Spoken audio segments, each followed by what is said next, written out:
જય માતાજી। આજે ફરી સ્વાગત છે તમારું બધાનું આજના મારા આ નવા મિની વ્લોગમાં। તો આજે તો આપણે સવારમાં મસ્ત મજાના રેડી થઈને પહોંચી ગયા હતા પાર્લર પહોંચ્યા ત્યાં આવી ગયા હતા હેરકટ માટેના ક્લાયન્ટ। હેરકટ કરીને પછી આજે તો રવિવાર હતો એટલે મમ્મીનો ફોન આવી ગયો કે ઘરે જમવા આવી જા।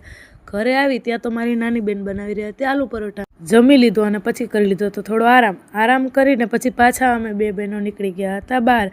અને આજે તો અમે પહોંચી ગયા હતા લીમડીના બગીચામાં। ના બગીચો કોને કોને જોયો છે એ કમેન્ટ કરજો।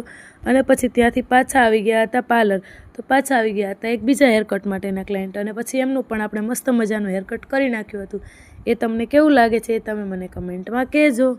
અને પછી એમને ગયા ત્યાં આવી ગયા હતા મેકઅપ હેરસ્ટાઈલ માટેના ક્લાયન્ટ અને આ છે એમની હેરસ્ટાઈલનો ફાઇનલ લુક અને આ છે એમનો મેકઅપનો ફાઇનલ લુક। આમના સનના વેડિંગ હતા એ તમને કેવું લાગે છે એ પણ તમે મને કમેન્ટમાં કહેજો। અને આ હતા બીજા ક્લાયન્ટ આ એમની હેરસ્ટાઈલનું ફાઇનલ લુક ને એમને તો અમારું વર્ક બહુ જ ગમ્યું હતું। આજ સાથે આપણો આ દિવસ થઈ ગયો છે પૂરો। તો મળીએ હવે આપણે આવતીકાલના મિની વ્લોગમાં। રાધે રાધે, જય માતા।